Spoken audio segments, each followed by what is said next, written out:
Welcome to the Build Business Acumen podcast, where we deliver practical knowledge and powerful guidance. Here is your futuristic host, Nathaniel Schooler. Today I'd like to introduce Tim Elliott. By day, he is head of marketing for an acquisition and investment company in the East Midlands in the UK, where he spends his days helping great companies grow. Outside of the day job, he has a real passion for startups and was awarded Virgin Startup Mentor at the start of 2018. So that's quite interesting. And he's also been a Chartered Institute of Marketing tutor. So he shares some really great information in this episode with me. Well, hi there, Tim. It's great to have you on the show. I'm really excited about this expert talk today because you've got oodles of experience in the marketing world. And yeah, I think it's great. Yeah, great to speak with you again. Thanks, Nat. It's good to be here as usual. Share some of my oodles of experience. 22 years I've been a marketer now. 22. It's a long time. It's a long time.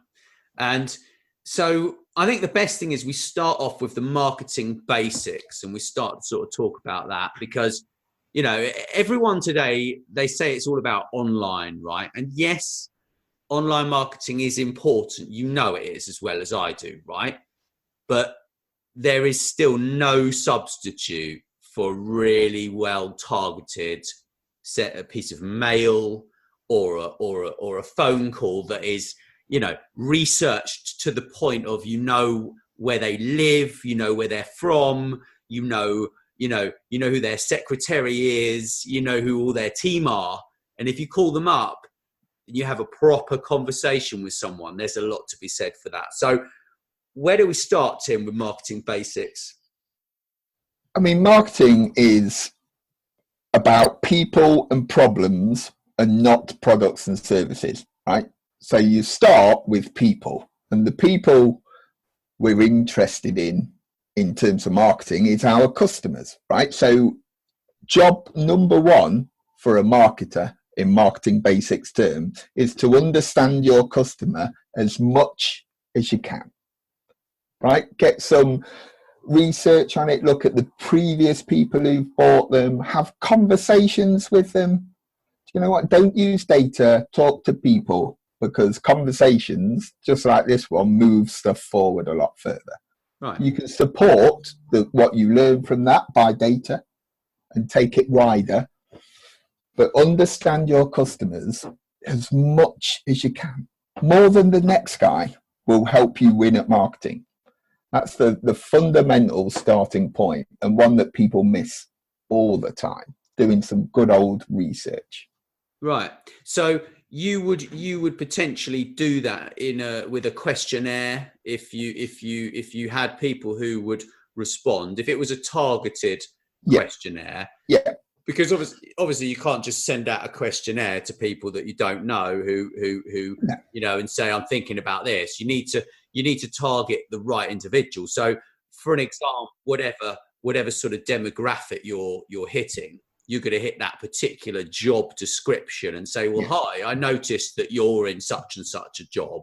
I'm doing a bit of market research around X because I know you might use it in your job.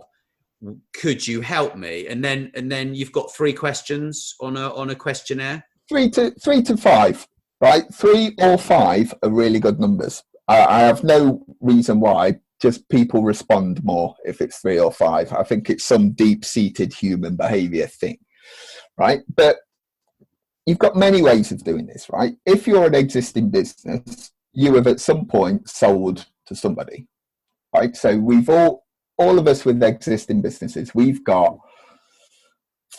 clients that we can ring up that are you know, we're friendly with. If we go, we're doing a bit of research. Can we ask you 3 questions, mate, Dave, from down the road? Right? It will really help us out. And formulate those questions around what you're trying to do. Like I said at the beginning, right? Marketing's about people and problems. So why did you buy off us? What problem does our widget or service or product solve for you, right? And how they use that, explain it in their language, the benefits they get will help you develop that question for people who are prospect customers, right? As you know, like obviously speaking to people for podcast interviews, right? You can ring or contact somebody that you've not spoken to before and go, hey, I want to ask you a few questions on a podcast. And people go, sure, right? It's starting a conversation. It's building a relationship. It's not going out there with a product and a service first, because nobody cares about your products and service. People care about people. And right? They care about themselves. Well, that's it, right? They're all after something. Like I say, people are after solving a problem or making a change, right? So a problem solving is pretty easy. You just provide the solution for whatever problem they have. Making a change is they want to save money, they want to do something quicker, they want to improve the result of doing a thing. There's some kind of change, right? That people are fundamentally, it's solving a problem or making a change. And a lot of those solutions are marketing problems, right? And it's your job as a marketer to find out what they are. And there's only one way of doing that, is asking them questions. Right. Data won't tell you that because it's not in-depth enough. Not unless they're sticking out on Twitter, hey, I've got this problem, can anybody help me? Which is the last place people usually go. Like when they've got no other option, they'll ask Twitter, and then Twitter will respond however Twitter responds. You know what? Yeah, if anyone's actually listening. Yeah. So it starts off with those things, right? People are the most important things in marketing, 100%. And you've got to start there before you understand any channels, any communication types, any stuff like that. Yeah, and you're talking, you know, these questionnaires are very useful if you're thinking about like NPD, like new product development, and you go out and ask your audience like, what do you want? And then you go and build a product that actually people actually want, instead of go, oh, well, we've got this product and you need to buy it. It's like, well, no, I don't want that product. I want this, you know. Yeah. And some of the most successful companies in the world have done that. Like the, what are those ice creams? The really nice ice creams with the chocolate on the outside. There's a shop in Amsterdam that actually has them. I'm picturing it, if that helps, which no, it doesn't pretty much. They're delicious, but what they did is they actually asked the visitors to their outlet in Amsterdam their favorite ice cream flavors. Yeah. So then they just went and launched a flavor that was based on what people actually wanted, based on popularity. It's a no-brainer, really, isn't it? It's a no-brainer, right? And people start at the wrong end of marketing. They'll start with stuff like what to put on Facebook. How often to do a Facebook Live? And you'll be like, well, okay, that's cool. And then go, right, why is my Facebook Live not reaching the right people? And then, oh, it's reached the right people, but nobody cares. And it's just the wrong way to go. If you find out what the people care about and what to do, they will be automatically have more resonance with your message. Right? You start with people, and then you develop products, services, and messages or propositions that will speak to those people, because they're the people you need to sell, right? And you don't need to talk to 1,000 people. People think market research, right, is tens of thousands of people and tens of thousands of pounds. You know, a handful of people, right? You know, 10 people. If you speak to 10 people, 3 of them are existing customers, a couple are in the pipeline, maybe a couple are past customers, and 3 are prospects, right? You've got a good, like 10 people will give you a good indication what everybody else is going to say. Yeah, for sure. And the past customers as well are going to give you some amazing info. It's like, why did you stop buying from me? Well, your product wasn't what I needed. Yeah. Well, these did it better. Yeah. Well, if you can repair that relationship with an old customer, then that's going to be a long-term customer. Yeah. I mean, some of the best relationships that I've got are from people that we've had massive problems like together with either, you know, not a service that I've provided, but generally outside service providers have messed something up, which I've had to go in and fix, or, you know, stuff like this. And so that's the beginning of the marketing basics, right? Yeah. Building community and building interesting content is also fundamentally important. Yeah. It's definitely right. So if you understand your customer, producing the right content that's going to appeal to that type of person should be super easy, right? It's common sense, right? If you know what problems I have and my opinions and what benefits I'm seeking. This is like classic marketing stuff, like what benefits I'm seeking, what problems I'm having, what job I'm trying to do with the thing I want to buy off you. What's the main reason I need it to do? Do I need it to save me time? Do I need it to save me money? Do I need it to improve a thing? Write about how your thing does that stuff. It's not complicated. It's quite simple, and people overcomplicate it. Like the marketing basics, to use the title of this podcast, are often the things missed because people think, well, it's simple. Of course that will happen, but people don't do it. People don't talk to their customers enough. People don't make the content that their customers want to receive in the format they want to receive, because there's loads of big new shiny stuff knocking around like Instagram stories and Facebook Lives. But what if people don't want their content on there? Yeah. Well, that's the thing, isn't it?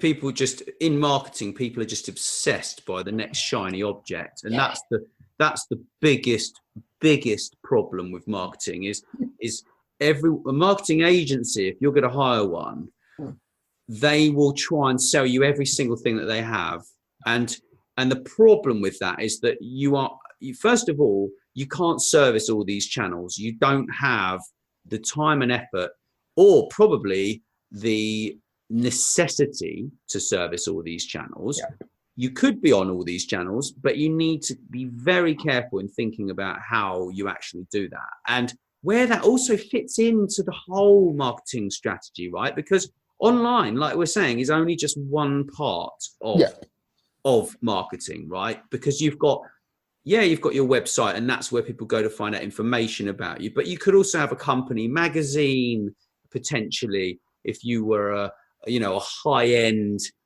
yacht manufacturer, for example. And your website isn't the most important thing. It's actually that brochure which you send to a potential customer who you met at a boat show, who doesn't even want to look on the internet. It's that, right? It's, again, a piece of basic marketing is integrated marketing, right? You integrate everything like a campaign, right? The format that your message is in is the least important thing, right? Like, look at us right now, right? We've got an audio thing going off and a video thing going off. We can take the link of this audio or the video and stick it through save.from or something like that, and it will transcribe that into a blog post. It will need copywritten, because we're having a chat. Yeah. But will be 98% of a blog post. Yeah. Or a paper newsletter or an email newsletter or some social content. Right? You just have to get the message right. Right? The message is the important thing that you get to your customers, and you know what message your customers need to hear because you've spoken to them. Right? And you've done the research and it's backed up by data. So you're only going to produce the message that people want in whatever format. It's dead easy to put it out in many, many formats nowadays. We have it at our fingertips, right? Yep. But the message is the important thing. And that's where you stop adding to the noise and you make a difference. Do you know what I mean? It's about getting that resonance with people. You don't have to reach 40,000 people. You have to reach the right 20 people. Yeah, I agree completely. And that message, in essence, comes from your survey and comes from the feedback that you're receiving. Yeah. And all you do is you compare the results, and there might be 5 problems that these people have faced that you can fix. Yeah. Yeah. So you just work out that these 10 people or 50 people, ideally, or 100 said, we thought that this particular microphone didn't have this feature and it cost us money, right? Yeah. Because the background noise was awful when we went out on the road and did a podcast in a bar, because it was the only place we could do one, because all the venues were booked, and that was where the gentleman invited us, but it was rubbish because there was too much background noise and we bought the wrong microphone. So if you can address that point, right, these people are going to go, oh, wow, he actually understands my pain point. He's written an article about my pain point. He's interviewed someone who's been through the pain, yeah, and then described it, right, and then offered you a voucher at the bottom which says, if you were a customer of ours in the past, here you are. Here's a voucher for 50% off. You just send through your old purchasing receipt. We give you 50% off, or even give you a free product. Or even you've impressed them so much that you've listened to them and changed your business because of the issues they had. And they'll go, well, that was good. Yeah, and they just buy it. I'm coming back. If you're willing to do that, I'm back. Because next time I have a problem, all I'll go is go, do you know what? I wish this widget did this. You can go, I can make it do that. Yeah. Yeah. Because if you think that widget should do that, you're not going to be the only person that we sell to. Yeah, totally. You know? And there's some amazing stuff, right? You can, on the questions on the survey, right? One of the favorite tactics I've got at the moment is reversing the research question, right? So asking people not if they would like this thing or what they thought about it, because they're all super positive, right? Usually surveys, because you only want good answers, and that's why people just grimace and don't answer it. But if you say, if we stop doing this, would you be disappointed? Like, not very disappointed to dead disappointed, right? And have a rating. People will tell you, people will vote if you're threatening or suggesting you will take it away. Mm-hmm. People will be more honest with you, because they'll go, well done, I don't want you to stop doing it. But if they go, yeah, I'm not bothered, then why are you doing it? Why are they not bothered? It's a lot more powerful answer. If you go, do you like this thing? People go, it's all right. And all right is not useful to anybody. No, it's not. But if you reverse that and ask them if they'll be disappointed if they couldn't have it anymore, the answers are super more honest. Right. That's interesting. Very interesting. Yeah. So as part of marketing basics, yeah, let's sort of put this to bed, right, before we move on to talking a bit more about online marketing. Yeah. But marketing basics incorporate, obviously, the brand wording, which is something that you know a lot about, same as I do, and deciding what that product, what the features are, right? Like, you know, what does it do? So there's statements around that. Yeah. Then there are statements around why it's different and or better than anything else, what gives it authority and credibility. And then there are words which you use, which normally would be for a person, but would represent the sort of almost personality, I suppose, of the brand. Then you take those and you create a logo, you create an image, you create messaging, you create all the words that you need to reflect that brand with the words. But what's happening now is there is a new software tool which will help to get those words into a better format, so they will resonate with a specific audience. And one of my friends, I interviewed her a couple of days back. She's I just released the episode today, actually, episode 27, and she talks about that in there. And it's called neuromarketing, and it's how the emotions of the individual are reflected in the words that are used. And it's a science now. I mean, it's become, so targeted that.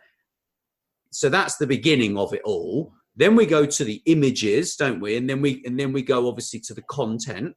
And then obviously you've got the one-to-one contact methods, right? So you've got like the snail mail, which is still used, right? I love mail. Really effective. Yeah. Very effective. If you write someone a letter, it goes straight to them and they're like, no one ever gets a letter anymore.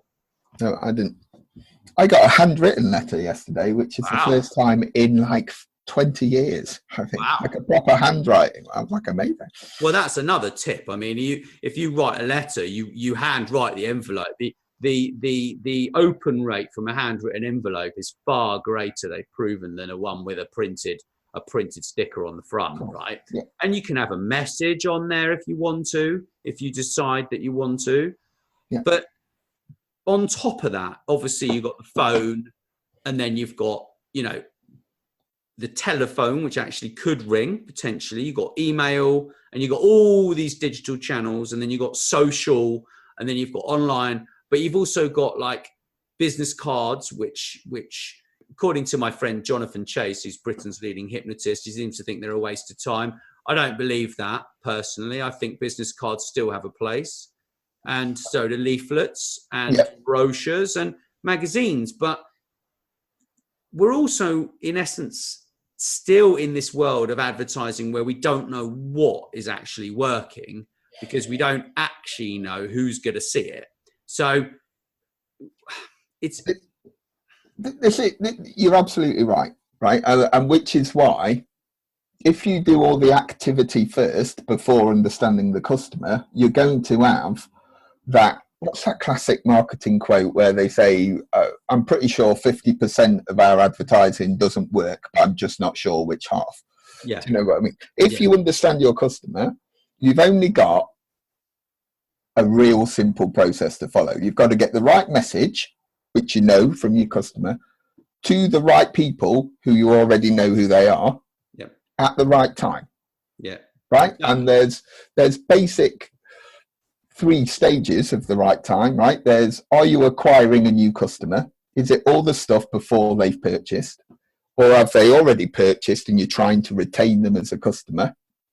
Or have they been retained for a while and you're trying to upsell or cross-sell? So you're trying to increase the lifetime customer value, right? There's 3 timings there. Are you getting which message are you getting to the right people at one of those times? Because they're different contexts. Yep. And that's all, like marketing 101, right, is those things: right people, right message, right time. Nice. All right. Well, thanks for the basics. That's really great. So about online marketing, right? Yes. It's a bit of a sort of fragmented world, the online marketing world. And there are all these people that tell you need to do this, and you need a funnel like that, and you need 20 funnels, and you need, all these words, all these blogs, all these videos, all these podcasts, and it all just becomes like a world of hyperbole, of just lost thoughts, wasted activities that deliver zero value, because you cannot be on all channels. You cannot do all of these things all at once. And the problem is the net is too wide, and they're trying to catch all these people into a net which in essence doesn't distinguish. So the fish just run away, swim away, really. Yeah. I mean, I'm a massive, I use digital and online all the time. And when I talk about digital and online marketing in videos and other podcasts and stuff like that, it always comes across like a bit grumpy, a bit ranty. Like I hate it. But it's not that at all. I'm a massive fan of it. I just see a lot of it done poorly, right? So online marketing can be as simple as one idea really well executed, right? Just one idea. You don't have to do all of the stuff, as you said, right? Just have a look at the most successful company on the planet, Amazon, right? I can imagine their marketing meeting decades ago going, you know, with £250,000 a year, marketing consultants sitting around a fancy table, right? And Jeff Bezos going, can't we just ask the customer what they want? They were, well, that's ridiculous. That won't work. There's no creative in it. He goes, do you know what? I'm just going to build a little list at the side and see if people fill it in. Well, that's ridiculous. People won't fill that in without any context. And then I can imagine a month ago later, people are filling it in. People are filling this little wish list in. What do we do now? What do we do? Shall we retarget them with Facebook ads? Okay. No. Let's just sell them the stuff that they want to buy. It's not complicated. And everybody has got their version of a wish list, right? And that should be where 80% of your online focus should be. Is it a podcast, right? Do 80% of the people you want to work with listen to your podcast? Do they download an ebook? Yeah. Do they tune in every week when you do a staff takeover of a Facebook Live or Instagram story? Do they subscribe to your newsletter where you release voucher codes every week? Right? There'll be one thing that you know really works. So focus on doing that 80% of the time. 20% of the other time, play with whatever you want. Try and improve it. Try and make it better. Try something new. Because people's behavior changes, especially online. Right? Especially online, and it changes fast. So you need that 20% of your time to stay in touch in case behavior changes, in case technology changes, in case Facebook buggers up again and people leave it, whatever, right? But somebody somewhere needs that point of a spear, that one idea that they really well execute online. And the transformation you will see from online marketing by doing that simple process, a bit of focus, will change the game online for loads of people. Yeah, it's massive. It's changed it for me since I started the podcast. It's just, you know, it's amazing, and the expert talks that I'm doing are just outstanding. You know, and the people I get to talk to, I get coaching. Like, I'm sitting here, you're giving me coaching, Tim. You know, I mean, it's shocking actually, the difference that it makes when you firstly enjoy doing what you're doing. That's the most important thing, and do something that you are capable of doing without having loads of extra resource. Because if you don't have loads of resource, you need to be very careful with what you're doing, and you don't need to spend all this time and effort and money on things that in essence are going to deliver you zero value, because then they don't reflect where you are and who the people are. Because I want to attract intellectual people. I want to attract people who, like you, just want to learn. Like, we're all seem to be similar in our personality types. It's a basic DNA. It's an entrepreneurial excitement, and every single person on my podcast show has that entrepreneurial excitement for life and what they're doing. So it's a like, I would go on holiday with everyone that I interview there because they're great people. Yeah. But it all becomes more complicated when you're broadening out those behavior types, doesn't it? To target people for business, because then you've got you've got the entrepreneurs, yeah, which is, you know, you and I, right? But then we've got like the small business people who, in essence, you know, if you're going to target them, it's going to be a different message. It's going to be more about like saving money and not buying new outlets and not expanding. It's going to be about sustainability and ease of working and lifestyle business instead. So it's just sort of, but it's also about not complicating those personalities that you're trying to target either, and those people. Because I was talking to Brian Eisenberg a few weeks back, and he said that companies just go too much into it, and they split it up, and actually there are only 6 different personality types that he was targeting in one business after they had like 25. And he's like, you've got 25 different behavior like that you're trying to target. Are you mad? And he just reduced it right down and got massive results. 100%, right? The one of the first exercises I do with clients, right, is to try and get them to map out their ideal client. I don't care who they sell to at the moment, right? Really. I just go, right, design me your ideal client. Tell me where they are geographically, how much they spend with you, what product they buy, how often they buy it, what turnover they've got, what payment time they've got. Do you know, like, design that. Let's design all your marketing to try and find and engage and nurture those. Because you've not, right, online marketing will take all the time and all the budget you give it. It doesn't care. Like, it literally doesn't care. There is no filter behind Google and Facebook and social media that goes, actually, we won't take that extra £1,000 you've put in your budget. They're going to take it, right? Marketing will take it. We don't care. We will suck it in, and not give you anything if you've got something fundamentally wrong, like a headline, like an image, like you've just targeted the wrong people. Yeah, but it can be even worse than that. I've got to jump in on here because I was talking about it a minute ago when you were saying, and it's almost like the worst mistakes I've seen from online marketing are with some of the biggest companies. The worst mistakes, going so far as potentially spending probably, I don't know, 10 grand a day or something on paid advertising. And then you click the link and it goes to a dead page, just as an example. Yeah. Or like you say, the headline is wrong, but I think the dead link thing is like, that's the biggest lesson. Like if you don't check that your links work, right?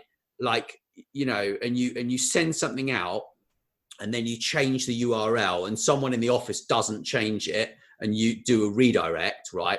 100%. Yeah.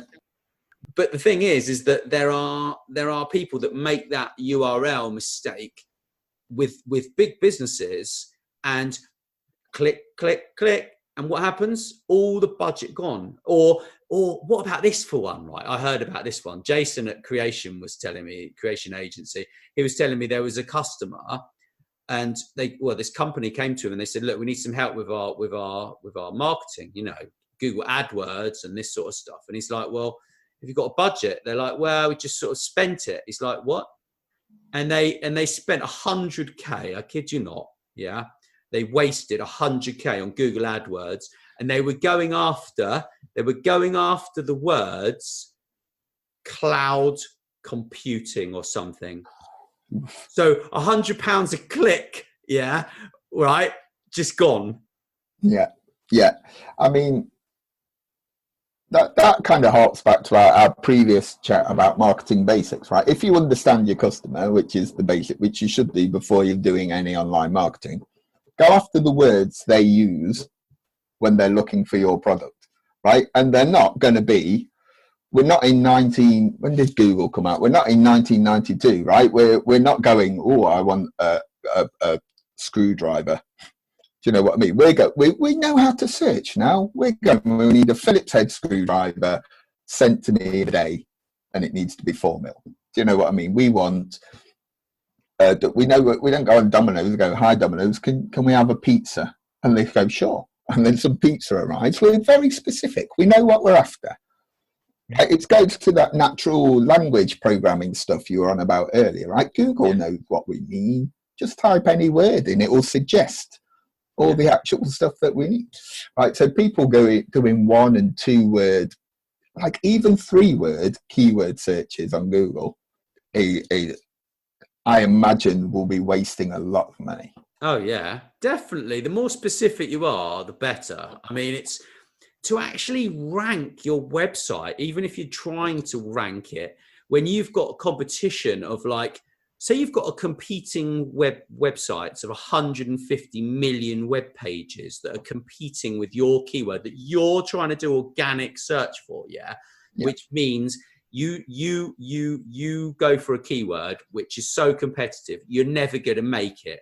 Like you could do anything you want, but you're never going to make it, right? Because it's going to take you so long that in 5 years' time you might get there. But actually, yes, you would get 100,000 hits a month, right?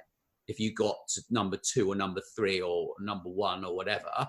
But it's better to go after lots and lots of the longer tail keywords. So you've got 10 words or 7 words, like you say, that are super, super specific, because then they've got buying intent as well. It's like they're going to land on your page, but that they want what you have because they're so specific, right?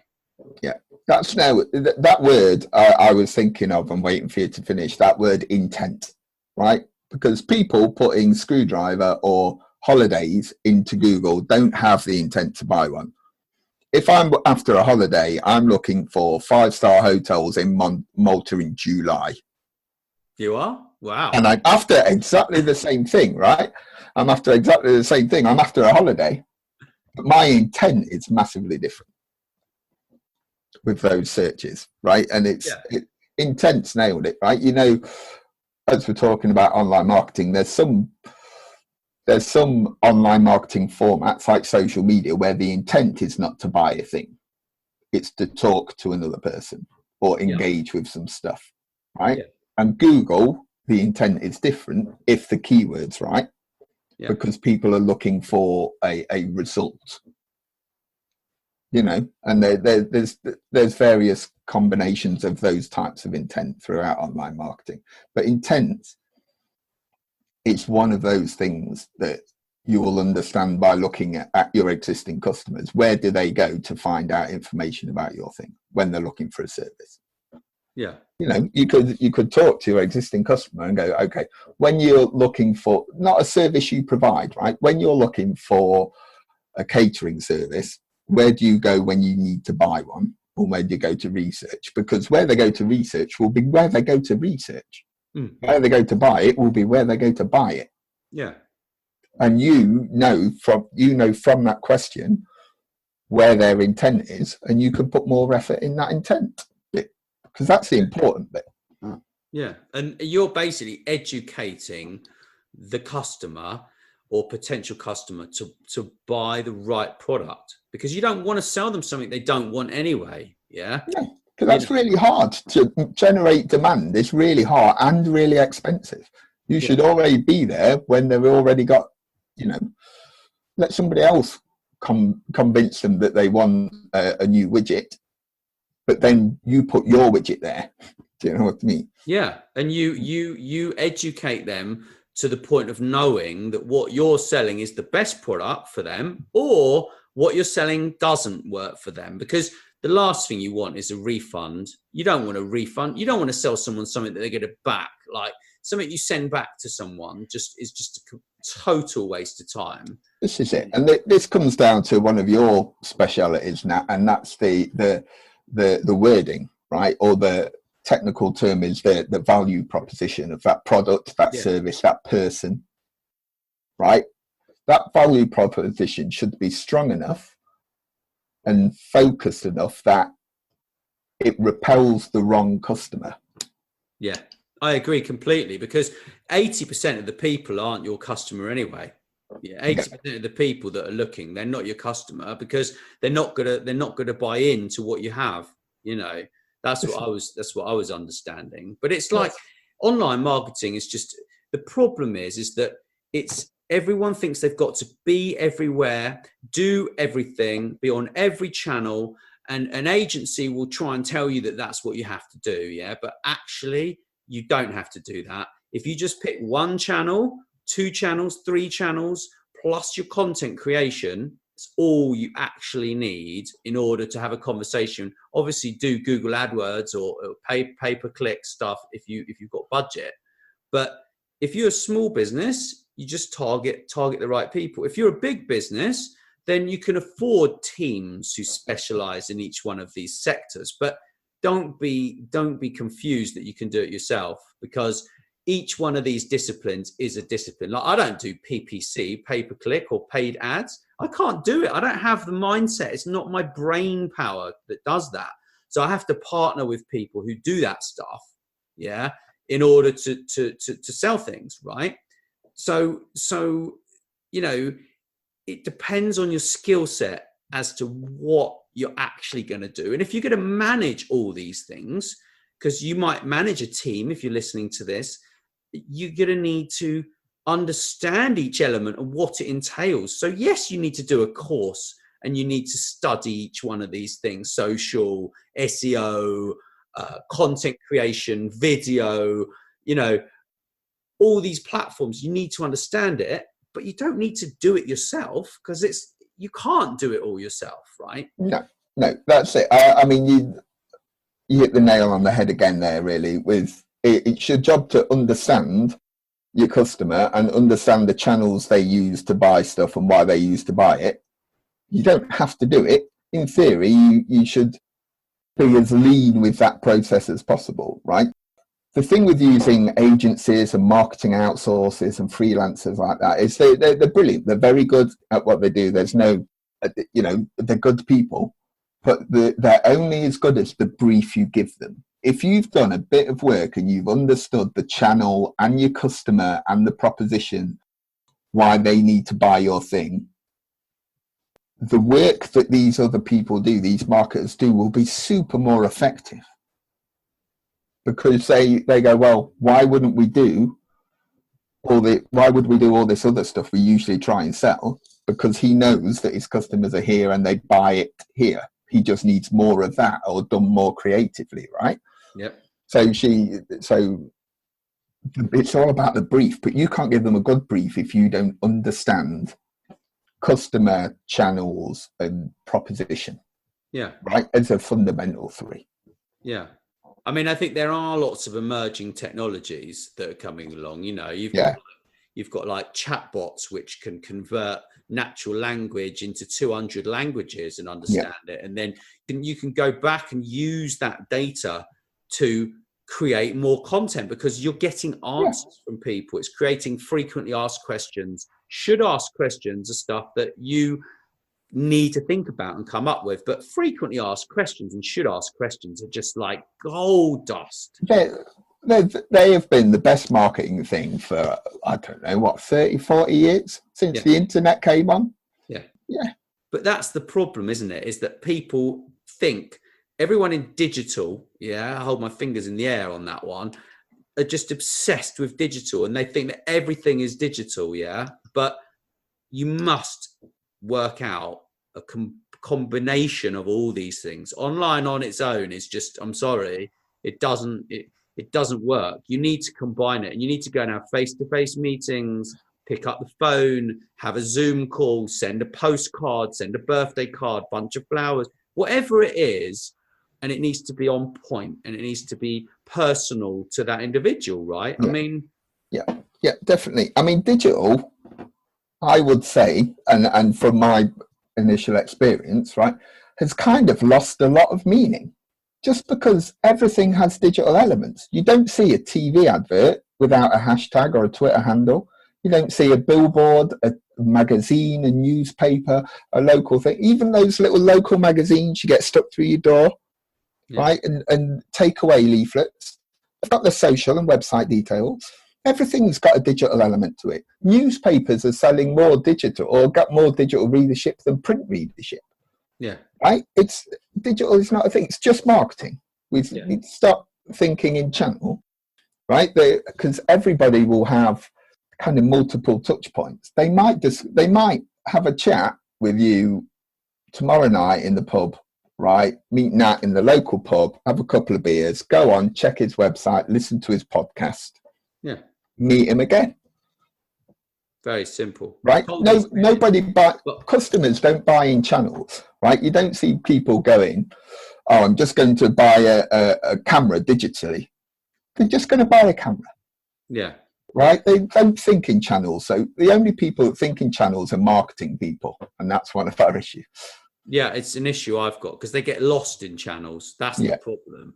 They get lost in channels, lost in campaigns, and actually they don't create content that is so on point for people that it brings them to the point of buying. It's like Yeah.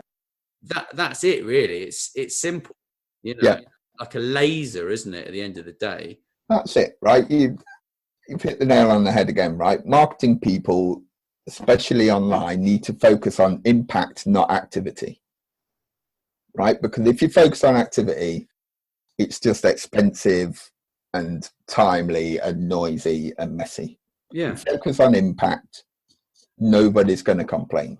Yeah. Well, also it's down to like what metrics are you tracking as well. It's like your finance director, he wants money in the end. He wants cash. So if you're using marketing at all in any part of your business, right, and you're spending money on it, Yep. yeah, time is money anyway, because you have to, you know, there is a correlation. You can think you're spending 20 minutes on Facebook, but actually that 20 minutes is 20 minutes of your life you're never going to get back. Yeah. Right? Yeah. So a direct correlation between how much time you're spending, how much ad budget you're spending, and how much return is necessary, as opposed to, the alternative, which is, oh, I just got 50 Facebook likes. Oh, I just got 20 new followers on Twitter, or, oh, I got 500 downloads. I'm sorry, 500 downloads, in a day from people that are never going to buy your product, never going to tell anyone about it, never going to recommend you, never going to tell their friends about you. It's like, why would you even bother? It's like, it's just a pointless approach, to all of it, as far as I'm concerned. Yeah, again, it's marketing 101. If you have a good marketing strategy, the metrics that you measure in your marketing, no matter what the channel, no matter what the format, should reflect and be aligned with the business metrics. So the turnover, the profit, the customer growth, the customer retention, right? These are all marketing metrics. Marketing is the only thing that touches every department of a company, right? Because every customer touch point, even if it's Dave the delivery driver, that's a marketing opportunity. Of course, right? It is. So every person in there should be there to drive forward those important business metrics. And marketing isn't the same. We've just stuck labels and stuff like impressions and reach that, we love to measure a thing and label a thing. Marketing people, we love to label a new thing. And a lot of it doesn't matter unless it moves a business forward. It's that impact over activity. It reminds me of that person who was at NASA. And you've probably heard this story. And someone walked up to them. I can't remember who it was, but someone walked up to them, and they were basically, this guy was like, I think he was cleaning the toilets or something, or the lady was cleaning up. I know the one. And someone said, "What are you doing?" And the person said, "Well, I'm helping to put a man on the moon, sir." Exactly that. Which is just a brilliant place to finish on, I think. Yeah, 100%. Stonking. Thanks, Tim. That's no problem. Thanks so much for listening. Please subscribe, and wherever you prefer, share with your friends. And if you enjoyed the show, drop us a review on iTunes or wherever you listen.